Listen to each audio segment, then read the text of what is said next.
Alright, so now we finally get those details of the xCloud launcher. We're going to go ahead and take a close look at what those are, what they are trying to accomplish, and what their true plans are for the future of their cloud gaming service. In this video, let's take a look at all those details. We're going to go ahead and break down what you guys can expect, what the future outlook for xCloud is looking to be, and like always, if you're new to the channel or you want to be up to date with cloud gaming, I do a weekly news roundup, as well as there will be future coverage of xCloud on this channel, so please be subscribed for that. But let's go ahead and start this video with the announcement of xCloud coming September 15th as part of the Xbox Game Pass, and it's launching with over 100 games right off the bat, including some big titles here like Gears 5, Grounded, Outer Worlds, Sea of Thieves, and Destiny, and all of its DLC, including the new Beyond Light. Now that is just to name a few that were announced. On top of that, all these new titles from Xbox Game Studios will also be playable on the xCloud service,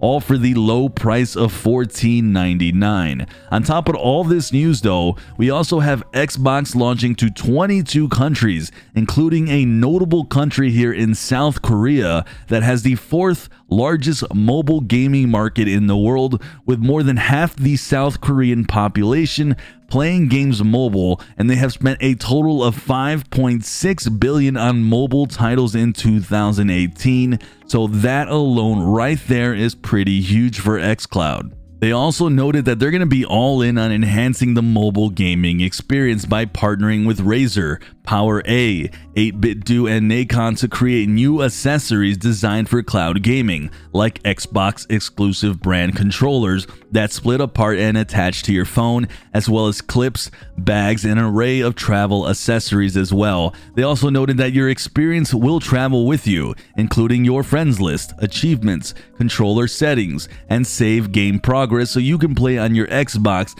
then continue where you left off via mobile with xCloud. All in all, this is pretty exciting news in general for what xCloud is launching with and planning to do with the future of the cloud service, and I continue to say that I am actually pretty impressed. With that said though, let's actually break down all this news because I have quite a few thoughts on a lot here, including if I think this will even be successful, because I have quite a few negatives. First, let me start with the pricing of xCloud and its model, and to be clear here on a few fronts on what's happening. $14.99 for the Xbox Game Pass, which brings over 100 games you can download straight to your Xbox or play via the PC for select titles.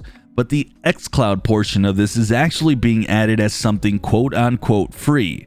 Now, there has been some quotes from Phil Spencer himself, and even the actual xCloud commercial that launched, showcasing xCloud being pretty vague on a few fronts here. Now, they talked about renaming xCloud, but nowhere in the commercial, despite it being pretty clear that this is a cloud service, do they mention the fact you're cloud gaming through all these mobile devices. Not only that, Phil Spencer mentioned, we want to bring xCloud eventually to every screen that someone can stream games to.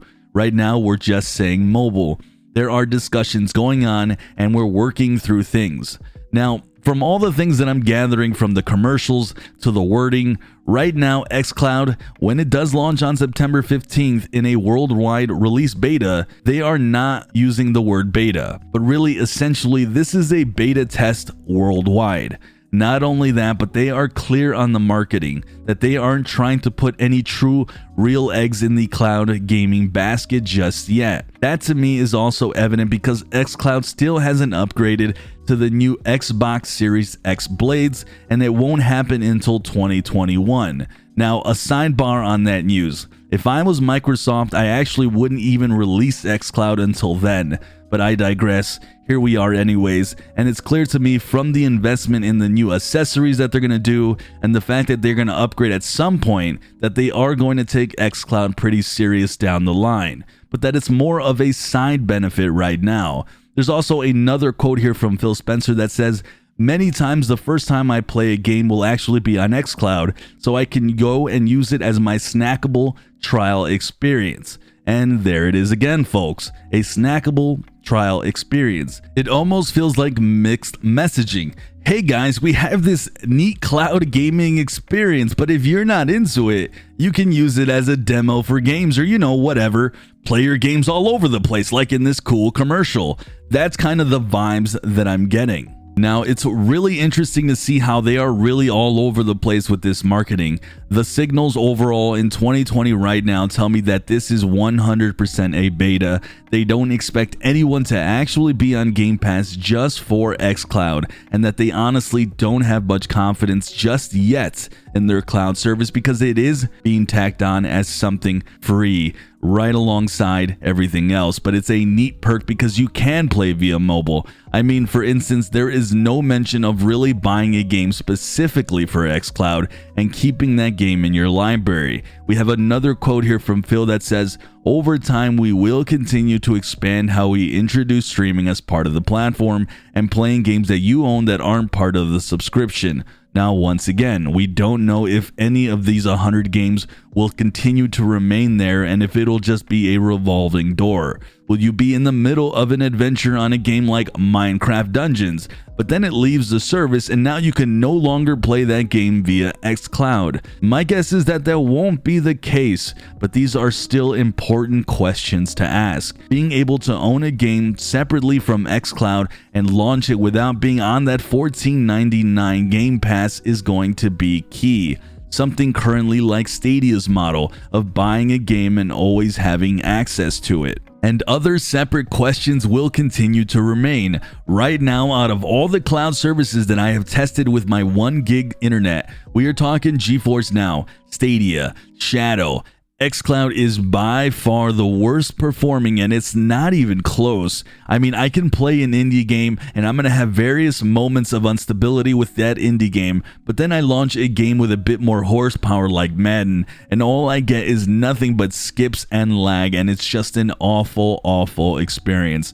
Once again, though, they are currently in an alpha, so I don't want to judge it just yet until September 15th, until they actually release it. But I would be hard-pressed to think that it's going to run much better when 10 million people finally have access to xCloud. The key questions are going to continue to remain. When they upgrade this to the Xbox Series X or those blades, will it improve the service so that it's stable everywhere? How consistent will it work with mobile data when it consistently has issues just with normal Wi-Fi? Will it improve upon its 720p experience, which frankly in 2020, playing in 720 is kind of a massive joke? Will they continue to put this on more devices because only Android is extremely limiting? There's no iOS, there's no PC, and I personally do all my cloud gaming on a PC. Will they continue to expand? How fast are they going to do it? When are they going to do it? Once again, these are all burning questions that xCloud is going to continue to have to answer as time goes on. With all of this said, though, I would absolutely be lying to you guys if I told you that xCloud isn't positioning themselves as a true cloud competitor. Those signs are there. They are teaming up with big phone manufacturers like Samsung. They are making good quality commercials explaining how their service works, even if they are staying away from the word cloud gaming. They're having first-party titles make an appearance right away on their cloud service and including over 100 games, which I'm guessing will continue to be expanded upon. They are shaping the narrative that xCloud is optional and that it truly brings you the experience of what a Netflix for games is, which is what everyone thinks when they think of cloud gaming, because that is what people's minds are conditioned to when they think of streaming their media, like Netflix, like a Hulu, like streaming your movies to your TV. The truth is, they are absolutely killing it in that space. They are grabbing the narrative by the horns to the point of not even mentioning that you're essentially cloud gaming because of all the negative connotations that comes with that terms of losing your physical media. They are carefully crafting the launch of xCloud. They are making it monetarily friendly on your wallet. They aren't promising that you're getting the absolute best experience, but more of an additional benefit to what is already a good subscription that is chock full of value. Meanwhile, on the back end, they're going to be improving the service by coming up with new mobile accessories and devices, upgrading the service itself, positioning itself eventually to possibly be the main model down the line. And really though, all of that is great. But will xCloud ever be the sole focus to the point where they create experiences that only cloud gaming could potentially provide? That is going to be the key question if xCloud will one day be the most dominant cloud gaming service. Alright guys, let me know your thoughts on the xCloud launch. Will you guys actually pick up the service just to invest your time in the newly launched cloud service? Do you think xCloud will become a major competitor? What do you guys predict what this will mean for other services like GeForce Now, Google Stadia, and others? Let me know all your thoughts down below. As always, hit that thumbs up, subscribe to this channel for future xCloud news, xCloud coverage, as well as cloud gaming and Stadia. Hit that notification bell. I'm Sunny, and I'll see you guys in the cloud.